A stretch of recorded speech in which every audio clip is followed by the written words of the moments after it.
அனைவருக்கும் வணக்கம். இது Tamil medium students YouTube channel. மறக்காமல் நம்ம யூடியூப் சேனல் வந்து சப்ஸ்கிரைப் பண்ணிக்கிங்க. அதே சமயம் பெல் பட்டனை வந்து நோட்டிஃபிகேஷன் வந்து ஆன் பண்ணி வச்சுக்கிங்க. சற்று முன் ஒரு ½ அன் ஹவருக்கு முன்னாடி தான் மனோன்மணியம் சுந்தரனார் யூனிவர்சிட்டியிலிருந்து நமக்கு ஒரு பத்திரிகை செய்தி வந்து கிடைக்கப்பெற்றது.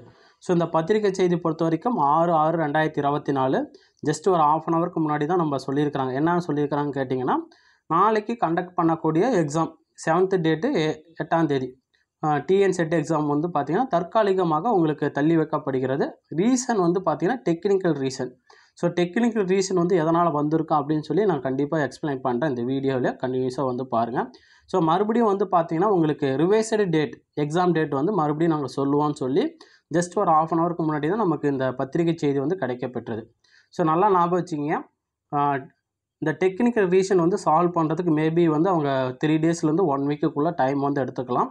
ஸோ யார் வந்து எக்ஸாம் வந்து தள்ளி போகும் அப்படின்னு சொல்லி நீங்கள் எதிர்பார்க்கக்கூடாது. ஓகேங்களா? மறுபடியும் நம்ம எதிர்பார்க்காத நாளில் மறுபடியும் டிஎன் செட் எக்ஸாம் வந்து எக்ஸாம் டேட் தருவாங்க. ப்ளஸ் வந்து ஆல் டிக்கெட்டும் கொடுப்பாங்க. ஸோ அதனால் யாரும் டைம் வேஸ்ட்டு பண்ண வேணாம். ஸோ நீங்கள் படிக்கிறது கொஞ்சம் கண்டினியூஸாக படிச்சுக்கிட்டே இருங்க. எப்போ வேணாலும் மறுபடியும் நமக்கு ரிவைஸ்டு எக்ஸாம் டேட் வந்து வரலாம். ஓகேங்களா? இது வந்து நம்ம மெயினாக புரிஞ்சுக்கணும்.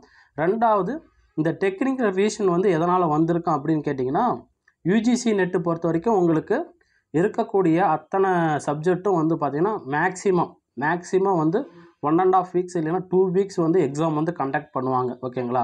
ஸோ உங்களுக்கு டவுட்டாக இருந்துச்சுன்னா யூஜிசி 2023 பேப்பர் 1 கொஷின்ஸ் பேப்பர் அப்படின்னு டைப் பண்ணிங்கன்னா கூகுளில் வந்து பார்த்திங்கன்னா லாஸ்ட்டாக நடந்தது டிசம்பர் மந்த்து ஜூலை மந்த்தில் வந்து எடுத்து பார்க்கும்போது பார்த்திங்கன்னா கண்டினியூஸாக 2 வீக்ஸ் வந்து அவங்க எக்ஸாம் மார்னிங் ஷிஃப்ட்டு ஈவினிங் ஷிஃப்ட்டெல்லாம் எக்ஸாம் வந்து கண்டக்ட் பண்ணியிருக்கிறாங்க.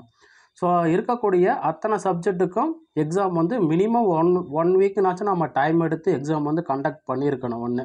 ரெண்டாவது வந்து பார்த்திங்கன்னா இந்த டிஎன் செட் எக்ஸாமில் நோட்டிஃபிகேஷன் கொடுக்கும்போது நமக்கு மொத்தமாக எத்தனை சப்ஜெக்ட் இருந்துச்சுன்னு கேட்டிங்கன்னா 43 சப்ஜெக்ட் வந்து கொடுத்துருந்தாங்க. ஸோ 43 சப்ஜெக்ட்டு 2 நாளில் வந்து எக்ஸாம் வந்து கண்டக்ட் பண்ணுறதுங்கிறது மிகப்பெரிய ஒரு சவால். ஸோ அதனால தான் மேபி வந்து டெக்னிக்கல் ரீசன் வந்து வந்திருக்கலாம். ஓகேங்களா? இப்போனாச்சும் டிஎன் செட் எக்ஸாம் கண்டக்ட் பண்ணுறவங்க மேபி வந்து நீங்கள் வந்து 1 வீக் மினிமம் 1 வீக்குனாச்சும் இந்த டிஎன் செட் எக்ஸாம் கண்டக்ட் பண்ணுற மாதிரி டைம் டேபிள் வந்து ரெடி பண்ணி கொடுத்தீங்கன்னா இங்கே படிக்கிறவங்களுக்கும் கொஞ்சம் யூஸ்ஃபுல்லாக இருக்கும். இது வந்து டிஎன் செட் எக்ஸாம் கண்டக்ட் பண்ணுறவங்களுக்கு தான் புரிஞ்சிக்கணும். அதே சமயம் வந்து பார்த்திங்கன்னா உங்கள் ஃப்ரெண்ட்ஸ் யாராவது இருந்தாங்கன்னா இந்த வீடியோ கொஞ்சம் அப்படியே ஷேர் பண்ணுங்கள்.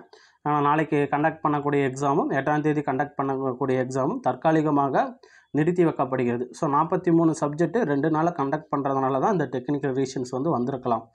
மீண்டும் சந்திப்போம். நன்றி, வணக்கம்.